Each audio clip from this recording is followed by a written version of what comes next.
అందరికీ నమస్తే అండి. మన గుండు సూది ఛానల్ వార్తా విశ్లేషణ వీడియోకి స్వాగతం. సో ప్రతిరోజు ఉదయాన్నే 4 ప్రధాన వార్తాపత్రికల్లో ఉన్న కీలకమైన అంశాలను, ముఖ్య అంశాలను ఉన్నది ఉన్నట్టు అనలైజ్ చేయడమే ఈ వీడియో ఉద్దేశం. సో ప్రతిరోజు ఉదయం పోస్ట్ చేస్తాం. కొత్త వాళ్ళు ఎవరైనా ఉంటే మాత్రం చూడండి, ఇంకో 4-5 వీడియోస్ చూసి సబ్స్క్రైబ్ చేసుకోండి. పాత వాళ్ళు అయితే మాత్రం లైక్ చేయండి. ట్రంప్ వాణిజ్య యుద్ధం, మెక్సికో, కెనడా, చైనాలపై సుంకాల కొరడ, 2 పొరుగు దేశాల ఉత్పత్తులపై 25% టారిఫ్, చైనా నుంచి దిగుమతులపై 10%, అమెరికా అధ్యక్షుడి ఉత్తర్వు, ఫెంటానిల్ రవాణా అక్రమ వలసలను అడ్డుకునేందుకేనని వెల్లడి, ప్రతీకార చర్యలకు సై అన్న ట్రూడో, షీన్ బాంబ్, WTOలో తేల్చుకుంటామన్న బీజింగ్. అది ట్రంప్ పక్క దేశాల నుంచి వస్తున్న దిగుమతి చేస్తున్న వస్తువుల మీద 25% సుంకం విధించారు. చైనా నుంచి వాళ్ళు దిగుమతి చేసుకుంటున్న వస్తువుల మీద 10% సుంకం విధించారు. సాధారణంగా దేశాలు అన్నాక ప్రపంచ దేశాల్లో ఎక్కడ లేనిది అక్కడ నుంచి తెచ్చుకుంటారు, ఎక్కడ ఉన్నది అక్కడికి, అంటే ఎక్స్పోర్ట్స్ ఇంపోర్ట్స్ సహజంగానే జరుగుతాయి. కానీ అమెరికాలో ఎక్కువ ఎక్స్పోర్ట్సే ఉంటాయి ఇంపోర్ట్స్ కంటే. సేమ్ చైనా కూడా అంతే, ఇంపోర్ట్ కంటే ఎక్స్పోర్ట్స్ ఎక్కువ ఉంటాయి. అమెరికా మాత్రం నిన్న ట్రంప్ అధ్యక్షుడిగా బాధ్యతలు చేపట్టిన తర్వాత నిన్న ఒక ఉత్తర్వు ఇచ్చారు. అది అమెరికా అధ్యక్షుడు డొనాల్డ్ ట్రంప్ భారీ వాణిజ్య యుద్ధానికి తెరలేపారు. ముందు నుంచి హెచ్చరిస్తున్నట్టుగానే తమ పొరుగు దేశాలైన మెక్సికో, కెనడాలతో పాటు చైనా పైన సుంకాల కొరడా జులిపించారు.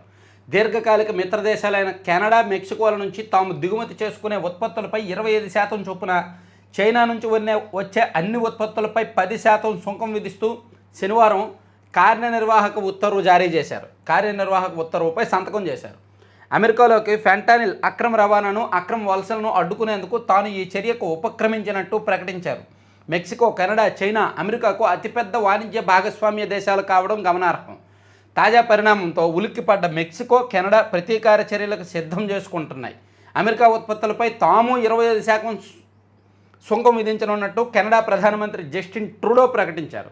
వాషింగ్టన్పై ప్రతీకార సుంకాలు విధించేందుకు సిద్ధమని మెక్సికో అధ్యక్షురాలు క్లాడియా షీన్బామ్ ఉద్ఘాటించారు. అమెరికాపై ప్రపంచ వాణిజ్య సంస్థలో ఫిర్యాదు చేస్తామని చైనా తెలిపింది. ట్రంప్ తాజా చర్యతో అక్రమ వలసలు, ఫెంటానిల్ అక్రమ ఇవన్నీ కూడా ఆగుతాయి అని భావిస్తున్నారు. సో ఇట్లా ఈ సుంకం విధించడం ఏమంటే ఇంపోర్ట్స్, ఎక్స్పోర్ట్స్ అనేవి పరిపాలనకు సంబంధించిన నాట్ ఓన్లీ బిజినెస్ రిలేషన్స్ కదా. ఆ దేశానికి కావాల్సిన ఉత్పత్తులే వాళ్ళు ఇంపోర్ట్ చేసుకుంటారు, కొనుక్కుంటారు. సో దాని మీద సుంకం విధించడం వలన అది అంత భావ్యం కాదు. మరి ట్రంప్ అయితే మాత్రం అక్రమ వలసలు తగ్గించడానికో, లేదంటే ఫెంటానిల్ అక్రమ రవాణాను తగ్గించడానికో, అడ్డుకునేందుకో ఇలా చేస్తారని సమర్థించుకుంటున్నారు. సో దీన్ని ఈనాడులో బ్యానర్ వార్తగా రాశారు. ఇతర పత్రికల్లో కూడా హైలైట్ చేశారు. ఇక మరో కీలకమైన అంశం ఏంటంటే under-19 world cup, under-19 2020 women world cup India గెలిచింది. వరుసగా రెండోసారి మన దేశమే ఆ కప్పు గెలిచారు. నిన్న కూడా ఏకపక్షమైన విజయం అన్నమాట. అది ఫైనల్లో సౌత్ ఆఫ్రికా మీద ఫైనల్ జరిగితే సౌత్ ఆఫ్రికాని 83కి ఆల్అవుట్ చేసి 82కి ఆల్అవుట్ చేశారు సౌత్ ఆఫ్రికాని చాలా ఎర్లీగా. ఆ లక్ష్యాన్ని 11 ఓవర్లలోనే భారత అమ్మాయిలు ఛేదించారు. అందులో తెలుగు అమ్మాయి త్రిష బౌలింగ్లో 3 వికెట్లు తీసి, బ్యాటింగ్లో కూడా పరుగులు చేసి ఆల్రౌండ్ ప్రదర్శన ఉంది. సో ఆ అమ్మాయికి player of the tourney award కూడా వచ్చిందనమాట. సో మన దేశంలో అమ్మాయిల క్రికెట్ ఏ దశకు వెళ్తుంది అనడానికి ఇది నిదర్శనం. గత 5 ఏళ్ల నుంచి కూడా ప్రపంచ స్థాయిలో జరుగుతున్న అనేక టోర్నమెంట్లలో అబ్బాయిలు ఈ మెన్స్ క్రికెట్ కంటే ఉమెన్ క్రికెటే ఎక్కువగా ప్రభావం చూపుతున్నారు. ఎక్కువగా గెలుపు శాతం, విన్నింగ్ పర్సంటేజ్ కూడా వీళ్ళదే ఉంది.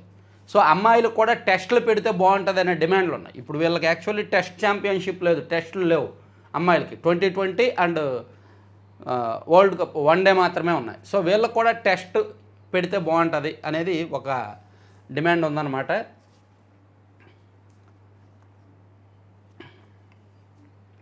అదొకటి. అలాగే ఇంగ్లాండ్తో జరిగిన T20లో కూడా 5వ T20లో కూడా నిన్న ఇండియా గెలిచారు. కంప్లీట్ ఏకపక్షమైన గెలుపు. అది కూడా అభిషేక్ శర్మ సెంచరీ చేసి ఏకపక్షంగా గెలిచారనమాట. దాదాపుగా 150 పరుగుల తేడాతో గెలిచారు ఇంగ్లాండ్ మీద. రెండు స్పోర్ట్స్కి సంబంధించి. తర్వాత జగన్ పాపం జనానికి శాపం. కడప సౌర విద్యుత్ ప్రాజెక్టులపై పిఎస్ఏలు పెండింగ్ పెట్టిన ఫలితం. ఇప్పుడు బీసీడీ జీఎస్టీ పేరిట అదనపు మోత. ప్రజలపై 2775 కోట్ల భారం. జగన్ చేసిన పాపం జనానికి శాపం అవుతోంది. ఆయన ఎన్ని పాపాలు చేయలేదు, ఎన్ని శాపాలు అవ్వలేదు జనాల మీద. నాట్ ఓన్లీ ఈ ఒక్క సబ్జెక్టే కాదు కదా, చాలా భూ కేటాయింపులని అదని ఇదని. అధికారం చేపట్టిన వెంటనే అంతకుముందు ప్రభుత్వం కుదుర్చుకున్న విద్యుత్ కొనుగోలు ఒప్పందాలను రద్దు చేస్తూ తీసుకున్న నిర్ణయం తాలూకా దుష్ప్రభావం విద్యుత్ సంస్థలను వదలలేదు. కడప సౌర విద్యుత్ పార్కులో ప్రతిపాదించిన 750 మెగావాట్ల సౌర విద్యుత్ ప్రాజెక్టులను అప్పుడే కొనసాగించి ఉంటే ప్రజలపై 2775 కోట్ల అదనపు భారం తగ్గి ఉండేది. అంతకుముందు ప్రభుత్వంలో కుదిరిన ఒప్పందాలను జగన్ ప్రభుత్వం సమీక్ష పేరుతో రద్దు చేసింది. దానిపై కోర్టు కేసులు విచారణ తర్వాత 2024 ఎన్నికలకు కొద్ది నెలల ముందు హడావుడిగా పీపీఏలు కుదుర్చుకునేందుకు నిర్ణయం తీసుకుంది. ఈలోగా 4.5 ఏళ్ల జాప్యం జరిగింది. ఫలితంగా సౌర ప్రాజెక్టులపై కేంద్రం విధించిన కొత్త పన్నుల భారాలు భరించక తప్పని పరిస్థితి. విద్యుత్ టారిఫ్ పెంపుతో ఆ భారాన్ని ప్రజలే మోయాల్సి వస్తోంది. సో వాళ్ళతో అగ్రిమెంట్ చేసుకున్నారు. కానీ ఆ తర్వాత గత ప్రభుత్వం 2019కి ముందు ఉన్న ప్రభుత్వం అగ్రిమెంట్ చేసుకుంది. 2019 తర్వాత వచ్చిన వైసీపీ ప్రభుత్వం మాకు వద్దు, అవి పీపీఎల్లో అవినీతి జరిగింది అది ఇది అని చెప్పి వాటిని రద్దు చేశారు. దాంతో వాళ్ళకి ఇప్పుడు చెల్లించాల్సి వస్తుంది అనమాట పరిహారం కింద 2775 కోట్లు అంట. సో అది జగన్ చేసిన పాపం ప్రజలకు శాపమని అది రాశారు.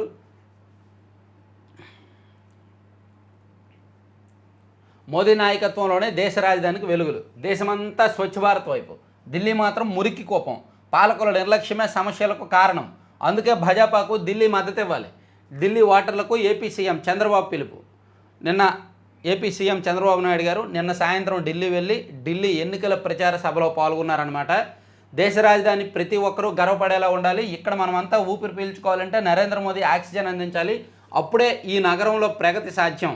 మన దేశానికి ఇప్పుడు ప్రపంచం మొత్తం గుర్తింపు వచ్చింది. రాజధాని ఢిల్లీ మాత్రం సమస్యల వలయంలో చిక్కుకుంది అని అరవింద్ కేజ్రీవాల్ గారి ప్రభుత్వం మీద విమర్శలు గుప్పిస్తూ బీజేపీ రావాల్సిన అవసరాన్ని చెప్తూ కొంచెం బోల్డ్ మాట్లాడారు చంద్రబాబు గారు. ఇక మరో కీలకమైన అంశం ఏంటంటే గంజాయి కేసుల్లో ఎవరైనా పట్టుబడితే 20 ఏళ్ల వరకు జైలు శిక్ష అంట. మళ్ళీ రెండోసారి కూడా అదే కేసులో పట్టుబడితే మరణశిక్ష అంట. సో గంజాయి కేసుల్లో చాలా సీరియస్ సెక్షన్లు తీసుకొచ్చి చాలా సీరియస్ కేసులు పెట్టడానికి ప్రభుత్వం సిద్ధమైంది. సో అందుకని కొంచెం జాగ్రత్తగా ఉండాలి. అత్యంత కఠినంగా ఎన్డీపీఎస్ చట్టం 2 కేసుల్లో దోషిగా తేలితే మరణశిక్షకు అవకాశం. మాదక ద్రవ్యాలు వినియోగిస్తూ చిక్కితే ఏడాది కారాగారం. గతేడాది 25 కేసుల్లో 45 మందికి 10 ఏళ్లకు పైగా జైలు శిక్ష. సో గంజాయి ఉత్పత్తిని, గంజాయి వాడకాన్ని, గంజాయి సరఫరాను మొత్తం అన్ని దశల్లోనూ తగ్గించడానికి ప్రభుత్వం ఒక కఠినమైన చట్టాన్ని, దానిలో సెక్షన్లు, దానిలో శిక్షలు అన్నీ మార్పు చేస్తూ కొన్ని కఠినమైన రూల్స్ పెట్టిందనమాట.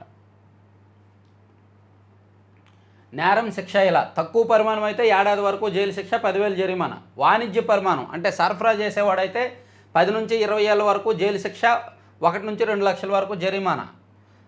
అలాగే తక్కువ పరిమాణం కంటే ఎక్కువ ఉంటే వాణిజ్య పరిమాణం కంటే తక్కువ 10 ఏళ్ళ వరకు జైలు శిక్ష. 2 లేదా అంతకు మించిన కేసుల్లో దోషిగా తేలితే మరణశిక్ష లేదా 30 ఏళ్ళ జైలు శిక్ష. అక్రమ రవాణాకు ఆర్థికంగా సాయం అందిస్తే 10 నుంచి 20 ఏళ్ళ వరకు జైలు శిక్ష. అక్రమ ఉత్పత్తి, విక్రయం, ఎగుమతి, దిగుమతి చేస్తే 10 నుంచి 20 ఏళ్ళ వరకు జైలు శిక్ష. ఇట్లా ఉంటూనే ఆస్తులు కూడా జప్తు చేసేస్తారు. సో అందుకు కొంచెం జాగ్రత్తగా ఉండాలి. గంజాయి, మాదక ద్రవ్యాల సాగు, ఉత్పత్తి, తయారీ, కలిగి ఉండడం, విక్రయం, కొనుగోలు, రవాణా, నిల్వ, వినియోగించడం, ఎగుమతి, దిగుమతి, అందుకు ప్రయత్నించడం, ప్రేరేపించడం, కుట్ర చేయడం, ఇవన్నీ అంట. గంజాయి గత 5 ఏళ్ళు సాధారణ గవర్నమెంట్ స్కూల్స్లో కూడా అలవాటు చేసేసారండి. 9వ తరగతి 10వ తరగతి చదువుతున్న వాళ్ళు పల్లెటూరులో వాళ్ళు కూడా ఒక 10 రూపాయలు 20 రూపాయలు ఇచ్చి కొంచెం తీసుకొని దాన్ని సేవించేవారు. చాలా దారుణంగా ఉండేది. సో ఇప్పుడు కాస్త తగ్గుతుందనే అంటున్నారు. సో ప్రభుత్వం ఈ చట్టం తీసుకొచ్చింది కాబట్టి కొంచెం మూలాల్లోకి వెళ్ళినట్టే చెప్పుకోవచ్చు. ఇంకా మొలకల చెరువు నుంచి అండమాన్ టమాటాల ఎగుమతితో లాభాలు, రైతుకు ఖర్చు లేకుండా కోతలు. టమాటాల ధరలు పతనం కావడంతో కొన్ని ప్రాంతాల రైతులు ఆందోళన చెందుతుంటారు. ఇలాంటి సంక్షోభ సమయాల్లోనూ లాభాలు పొందవచ్చని అన్నమయ్య జిల్లా మొలకల చెరువుకు చెందిన రైతు నిరూపించారు. టమాటాలను అండమాన్ దీవులకు ఎగుమతి చేస్తున్నాడంట ఆయన. చంద్రబాబు పాలన చూసి నేర్చుకున్నాం కేంద్ర మంత్రి మనోహర్ లాల్ ఖట్టర్. చంద్రబాబు నాయుడు ఆంధ్రప్రదేశ్ ముఖ్యమంత్రిగా అప్పట్లో ఇప్పుడు సుపరిపాలన అందిస్తున్నారని, ప్రతి క్షణం జనహితం కోసం పనిచేస్తున్నారని కేంద్ర పట్టణాభివృద్ధి, విద్యుత్ శాఖల మంత్రి మనోహర్ లాల్ ఖట్టర్ ప్రశంసించారంట.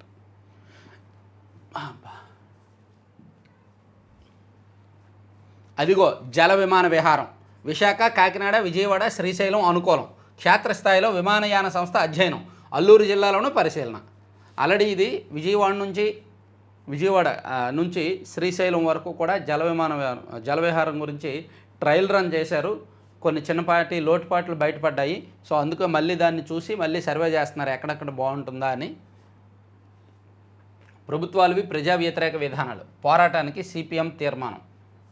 20 రాష్ట్రాల్లో బియ్యమే ప్రధాన ఆహారం. తెలంగాణ 9, ఏపీ 12 స్థానాల్లో. మారుతున్న జీవనశైలితో ప్రజలు అన్నం తినడం తగ్గించి గోధుమలు, జొన్నలు, రాగులు, ఇతర చిరుధాన్యాలు వినియోగించడం పెరుగుతున్నా ఇప్పటికీ దేశంలోని 20 రాష్ట్రాల్లో బియ్యమే ప్రధాన ఆహారంగా ఉంటుంది. కేంద్ర ప్రభుత్వం తాజాగా విడుదల చేసిన కుటుంబ వినియోగ వ్యయం సర్వే 2023-24 నివేదిక ప్రకారం ఇది తేలిందంట.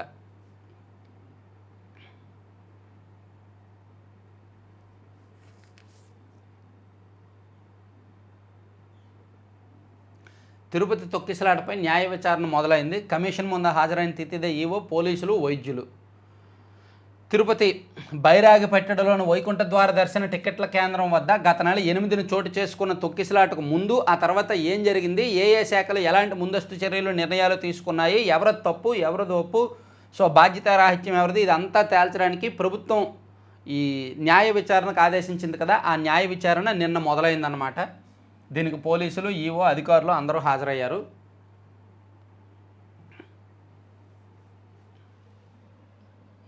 న్యాక్ బృందంలో అనుకూలురే వచ్చేలా కుమ్మక్కు. A++ గుర్తింపు పొందేందుకు KLU అడ్డదారులు. రిమాండ్ రిపోర్టులో వెల్లడించిన CBI. దొరికినోడు దొంగండి, దొరకనివాడు దొర. యూనివర్సిటీలు, ప్రైవేట్ యూనివర్సిటీలు న్యాక్ గుర్తింపు కోసం వీళ్ళు దొరికారు కాబట్టి వీళ్ళ మీద రాస్తున్నారు. దొరకని వాళ్ళు ఏమి లంచాలు ఇవ్వరా? వాళ్ళు తినరా?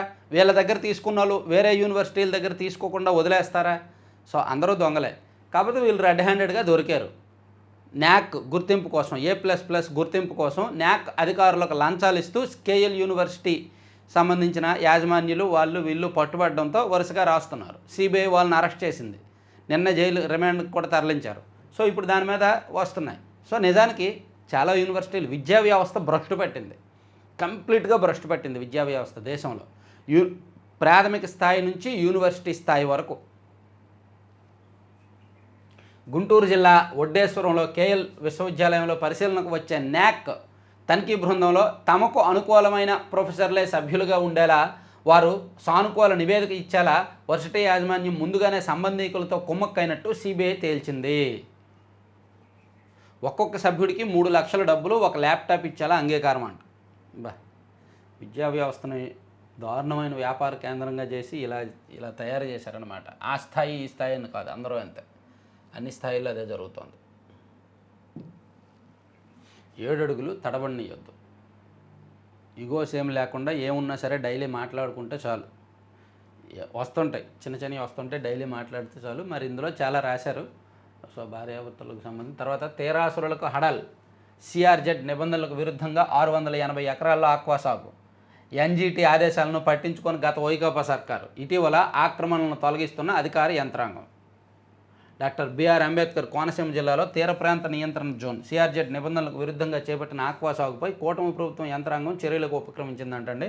సముద్ర తీరానికి 500 మీటర్ల దూరంలో ఆక్వా చెరువుల తవ్వకం, ఇతర పనులు చేపడితే పర్యావరణానికి విఘాతం కలిగినట్టే. ఇక్కడ అనధికారికంగా తవ్వి ఏళ్ల తరబడి సాగు చేస్తున్న అధికారులకు పట్టకపోవడంపై స్థానికులు జాతీయ ఆశ్రయించారంటండి.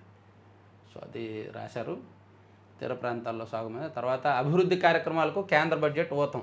మంత్రి కొలుసు పార్థసారథి. బడ్జెట్ కేటాయింపులపై అడ్డగోలు విమర్శలు. వైకాపా నాయకులపై మంత్రి అచ్చెన్నాయుడు ఆగ్రహం. అరసవిల్లిలో కనుల పండుగగా రథసప్తమి ఉత్సవాలు. తొలి రోజు 5,000 మందితో సూర్య నమస్కారాలు. అరసవిల్లి వెళ్ళే దారిలో సూర్య నమస్కారాల ఆసనాలు వేస్తూ బాగా చేశారు. ఆకృతులు బాగున్నాయి అవి. తర్వాత ప్రైవేటు పెట్టుబడులదే అగ్రస్థానం. ప్రభుత్వ పాఠశాలల కంటే ప్రైవేట్లో పెరిగిన విద్యార్థుల సంఖ్య. ప్రాథమిక విద్యలో 70%, బడుల్లో 60 మంది లోపే. వైకాపా ప్రభుత్వ అసంబద్ధ నిర్ణయాలతో పిల్లలకు వలసలు. సో రాష్ట్రంలో ప్రభుత్వ పాఠశాలల కంటే ప్రైవేటు పాఠశాలల్లోనే ఎక్కువ మంది విద్యార్థులు ఉన్నారంటండి. అది ఇక్కడ రాశారు. జగన్ ప్రభుత్వం పాఠశాల విద్యలో సంస్కరణల పేరుతో సృష్టించిన విధ్వంసంతో విద్యార్థులు ప్రైవేటుకు వెళ్ళిపోయారు. విభజిత ఏపీ దశాబ్దం తర్వాత ప్రభుత్వ బడుల కంటే ప్రైవేటు పాఠశాలల్లో పిల్లల సంఖ్య అధికంగా నమోదైంది అని ఒక సిగ్గుపడాల్సిన వార్త ఒకటి రాసుకొచ్చారనమాట.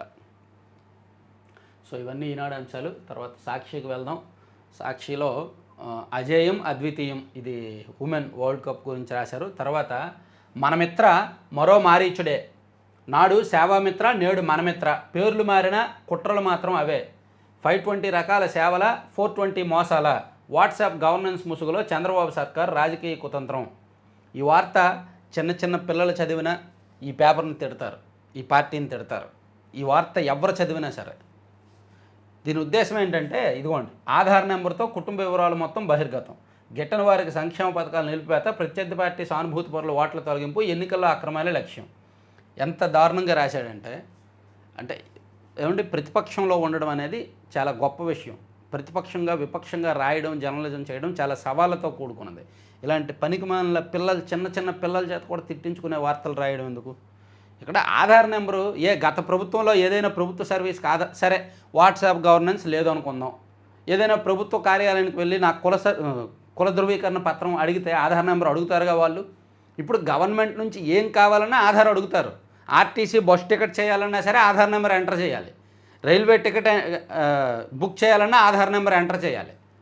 సో ఆధార్ నెంబర్ ప్రతిదానికి కంపల్సరీ చేసినప్పుడు ఓన్లీ వాట్సాప్ గవర్నెన్స్కే ఆధార్ నెంబర్ తీసుకోవట్లేదుగా. సరే వైసీపీ ప్రభుత్వం ఉన్నప్పుడు సచివాలయానికి వెళ్ళి క్యాష్ సర్టిఫికేట్ అడిగితే వాళ్ళ ఆధార్ నెంబర్ ఇవ్వకుండానే ఇచ్చారా? వాళ్ళు తీసుకున్నారుగా. ప్రభుత్వం నుంచి మనకి ఏ సేవ కావాలన్నా ఆధార్ నెంబర్ ఇవ్వడం అనేది గత 10 ఏళ్ల నుంచి కూడా కంపల్సరీ అయింది. ఇప్పుడేదో వాట్సాప్ గవర్నెన్స్ వచ్చినందుకే ఆధార్ నెంబర్ తీసుకుంటున్నట్టుగా బిల్డప్ కొడుతున్నారు వీళ్ళు. అది ఆ వార్త రాశారు. మరి ఇది పిచ్చి వార్త కాదా చెప్పండి? ఇక్కడ ఓన్లీ వాట్సాప్ గవర్నెన్స్ తీసుకొచ్చి ఇప్పుడు ఆధార్ ఇవ్వండి, ఇంతకుముందు ఈ రూల్ లేదు అని కొత్త రూల్ పెడితే తప్పు పట్టాలి. అరే ఇంట్లో కూర్చొని వాట్సాప్ గవర్నెన్స్ ద్వారా వాట్సాప్లో మనకు కావాల్సినవి తీసుకోవడం ఎంత మంచి విషయం అండి. ఏదో కొత్త కొత్త రూల్స్ పెట్టినట్టు, ఆధార్ నెంబర్ని ఏదో దుర్వినియోగం చేస్తున్నట్టు, ప్రజల్ని రెచ్చగొట్టడానికి, ప్రజల మైండ్లో విషం నింపడానికి, నెగిటివిటీ నింపడానికి పనికిమాలిన వార్త రాశారు. కానీ దీనిలో వాస్తవం ఎక్కడుంది?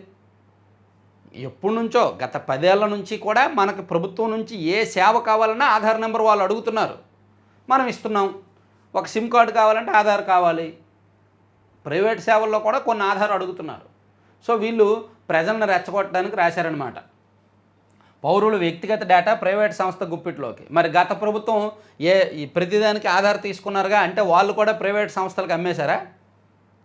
మా వ్యక్తిగత వివరాలు ఇంకా ఎన్ని చోట్లకు చేరిపోతాయో, ఎన్ని చేతులు మారుతాయో. టీడీపీ కూటమి సర్కారు తీరుపై రాష్ట్ర ప్రజల్లో తీవ్ర ఆందోళన. వీళ్ళు వార్తలు వీళ్ళు తగలెట్టండి. పాపం ఎన్ని కష్టాలు వచ్చాయో సాక్షికి. ప్రభుత్వానికి వ్యతిరేకంగా రాయాలి, పిచ్చి పిచ్చి వార్తలు ఏవేవో అల్లేసి రాసేయడమే. సిగ్గు అచ్చ ఏమీ ఉండదు. అయ్యో. కెనడా, మెక్సికో, చైనాపై టారిఫ్ కొరడ, సుంకాల ఉత్తర్వులపై అమెరికా అధ్యక్షుడు ట్రంప్ సంతకాలు. మెక్సికో, కెనడాపై 25%, చైనాపై 10%, ఇందాక చెప్పుకున్నాం. తర్వాత పత్రికల్లో ఇటువంటి స్పేస్ చాలా యూజ్ఫుల్. ఇక్కడ చాలా మంచి మంచి అద్భుతమైన వార్తలు రాయొచ్చు. కానీ పనికిమాలిన వాళ్ళు మైండ్ సరిగ్గా ఉండదేమో పాపం. వీళ్ళు ఏం రాయాలో తెలియక మరీ పిచ్చి పిచ్చి వార్తలతో అల్లేస్తున్నారు. అందులోకి ప్రతిపక్షంలో విపక్షంలో ఉంటూ వార్తలు రాయడానికి అద్భుతమైన వార్తలు రాయొచ్చు. ప్రభుత్వ లోపాల మీద, విధానపరమైన లోపాల మీద, పాలసీ. ప్రభుత్వం ఎప్పుడో 6 నెలల కిందట పాలసీలు రిలీజ్ చేసింది, 18 పాలసీలు. డ్రోన్ పాలసీ అని, ఇంధన పాలసీ అని, ఎనర్జీ పాలసీ అని, సోలార్ పాలసీ అని, తర్వాత ఎంఎస్ఎంఈ పాలసీలని రిలీజ్ చేసింది. ఆ పాలసీల మీద తర్వాత నెక్స్ట్ గైడ్ లైన్స్ ఇంకా ఇప్పుడు వరకు రాలా. అవి ఎలా అమలు చేస్తారనే గైడ్ లైన్స్ రాలేదు, ఫాలో అప్ లేదు. ఏదో అప్పుడు హడావుడి కోసం రిలీజ్ చేశారు. దాన్ని వీళ్ళు రాయొచ్చు. ఏమయ్యా మీ ప్రభుత్వం అంతా మాటలకైనా చేతల్లో లేదా? ఏదో ఆ పాలసీలకు గైడ్ లైన్స్ ఏవి, ఆ పాలసీలు తర్వాత స్టెప్ ఎందుకు ఇప్పుడు వరకు వేయలేదు, ఈ 6 నెలలు ఏం చేశారని అడగొచ్చు. అవి ప్రజలకి ఉపయోగం, వీళ్ళకి ఉపయోగం, ప్రభుత్వాన్ని అప్రమత్తం చేసినట్టు ఉంటుంది, అన్ని రకాలుగానే ఉంటుంది. కానీ పిచ్చోళ్ళు లేనివి సృష్టించి కల్పితాలు, అభూత కల్పనలు రాసి ప్రజల చేత నవ్వులు పాలయ్యి తిట్టించుకొని తన్నించుకుంటారేమో భవిష్యత్తులో. ఇందిర సర్కారే ఉంటే పన్నుకే 10 లక్షలు.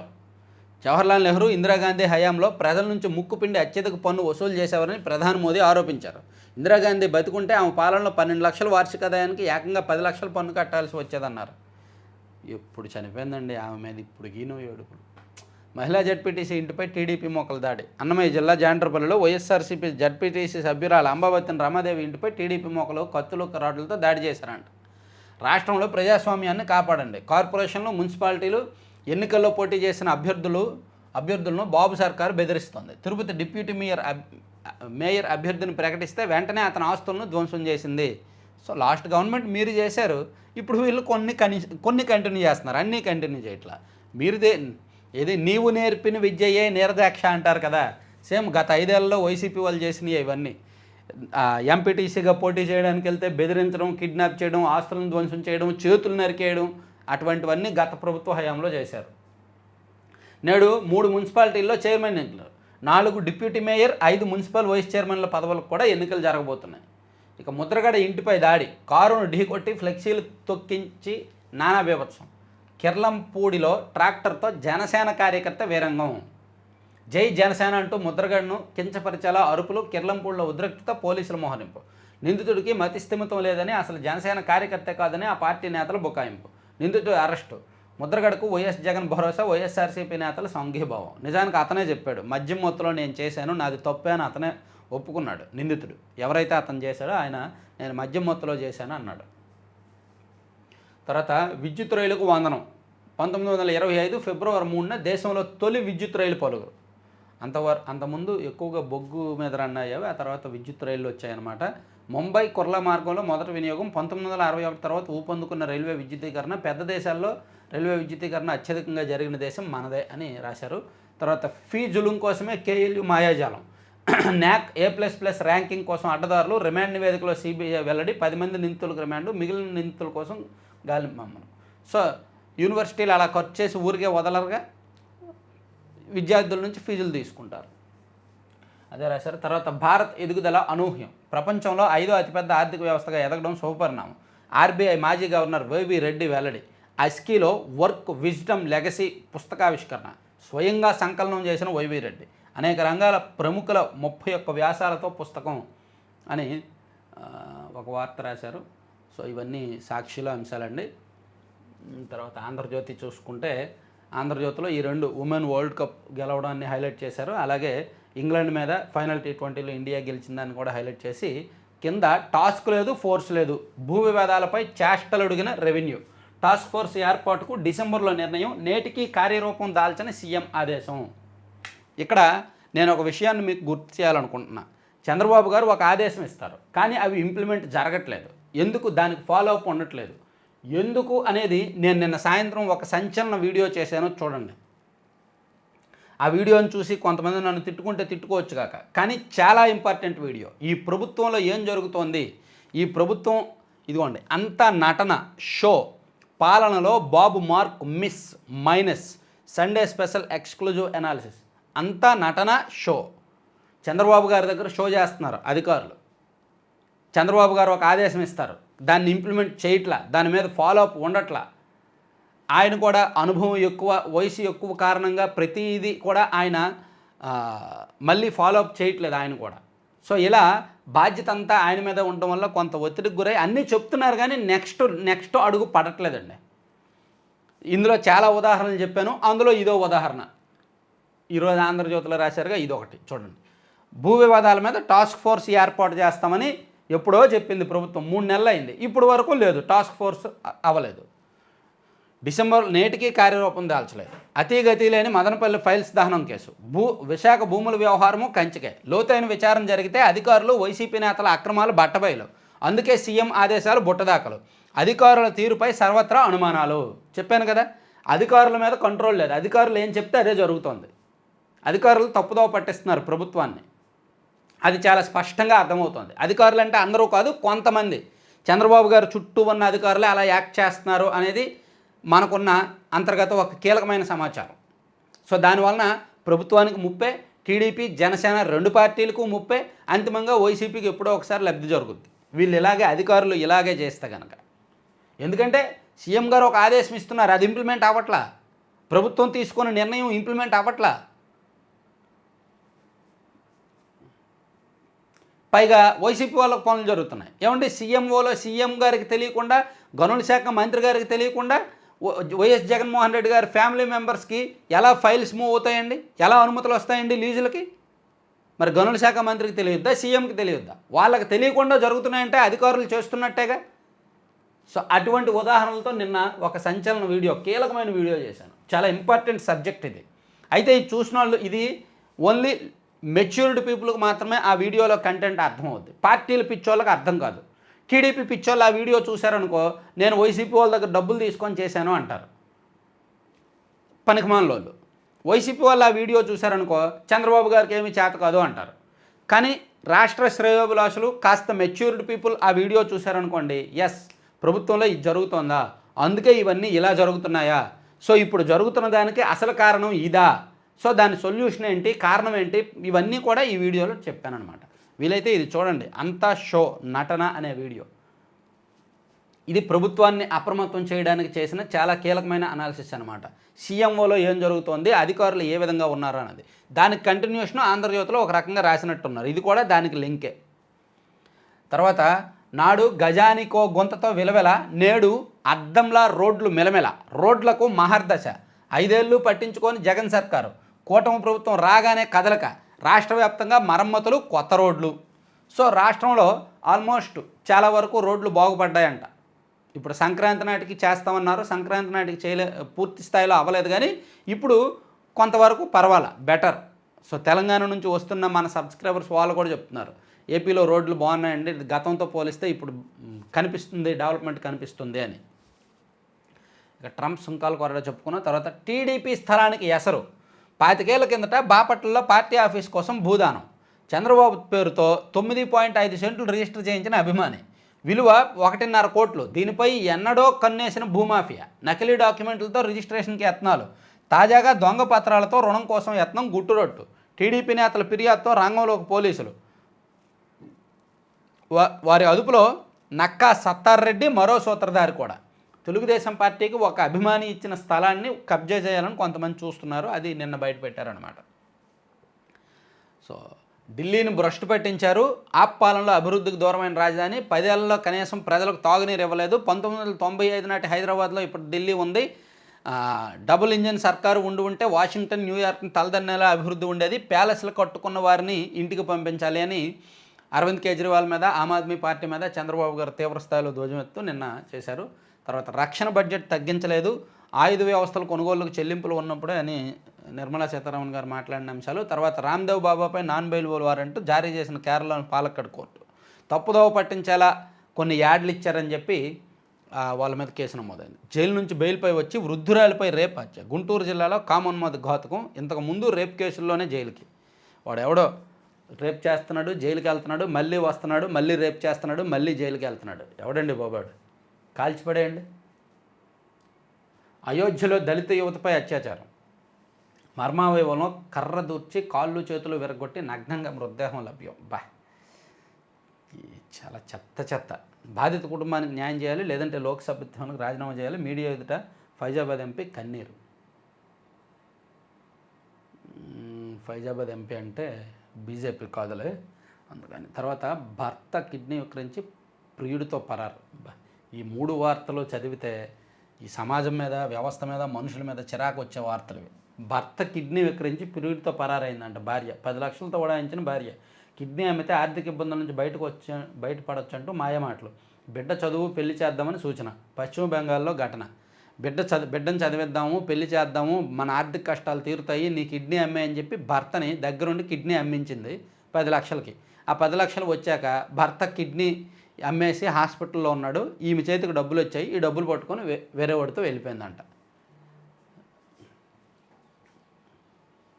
తెలంగాణలో సగానికి పైగా బీసీలు 46.25%, ముస్లింలు 10.08%, మొత్తం బీసీలు 56.33%. తేలిన కుల సర్వే లెక్కలు. సర్వేలో 96.9% మంది పాల్గొన్న ప్రజలు అని రాశారు.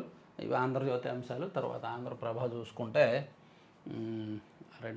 చంద్రబాబు స్థలాన్ని అమ్మేశారు, తప్పుడు పత్రాలతో రిజిస్ట్రేషన్, 14 ఏళ్లలో 4 డాక్యుమెంట్లు. ఇదే ఇందాక ఆంధ్రజ్యోతిలో రాశారుగా బాపట్లకు సంబంధించి అది. తర్వాత నాడు బానిసలు నేడు బాసులు, అమెరికన్ భారతీయుల ఆధిపత్యం నియంత్రించాలని ట్రంప్లో పట్టుదల, ఆర్థిక రాజకీయ వ్యాపార పారిశ్రామిక ఆధ్యాత్మిక రంగాలను ప్రభావితం చేస్తున్న మనోళ్ళు, చివరకు వైట్ హౌస్లోనూ పెరిగిన ప్రాధాన్యం, అక్కసుతోనే ట్రంప్ అమెరికా ఫస్ట్ నినాదం, భారతీయుల్ని పారదోసే కుట్రలకు అవకాశం, విశ్లేషకుల అభిప్రాయం అని ఒకటి రాశారు. సో ఢిల్లీ ఇంటింటికి ఫైబర్ నెట్, కోటి కనెక్షన్లే లక్ష్యం, పునర్వైభవం తెచ్చేలా ప్రణాళికలు, ఫైబర్ నెట్లో ప్రక్షాళన, పారదర్శకంగా నియామకాలు, తిరుమలలో ఉచిత కనెక్షన్లు అంట. సో ఇంటింటికి ఫైబర్ నెట్ ఇవ్వడానికి, దాన్ని విస్తరించడానికి ప్రభుత్వం వర్క్ చేస్తోంది. తర్వాత సంక్షోభంలో స్పిన్నింగ్ పరిశ్రమ, స్పిన్నింగ్ మిల్స్ అండి. ఒకప్పుడు స్పిన్నింగ్ మిల్స్ కానీ లేదంటే చెరుకు చక్కెర కర్మాగారాలు కానీ ఒకప్పుడు 2005కు ముందు చాలా ఉండేవి. ఇప్పుడు ఒక్కొక్కటి తగ్గుతూ వస్తున్నాయి. ఆల్మోస్ట్ ఆ పరిశ్రమలు మూతపడుతున్నాయి. 11 ఏళ్ళు రాష్ట్రాన్ని భ్రష్టు పట్టించింది, 5న ఆపద తొలగుతుంది అని బీజేపీ అంటే, ముచ్చటగా 3వ సారి గెలుస్తున్నాం, మళ్ళీ మాదే విజయం అని చెప్పి వీళ్ళు అన్నారనమాట, ఆమ్ ఆద్మీ పార్టీ అన్నది. ఇట్లా మొత్తానికి అన్ని పత్రికల్లో 4 పత్రికల్లో వచ్చిన కీలకమైన అంశాలు అయితే ఇవి. ఈరోజు బాగా లేట్ అయింది. చివరి వరకు చూసిన వాళ్ళు లైక్ చేయండి.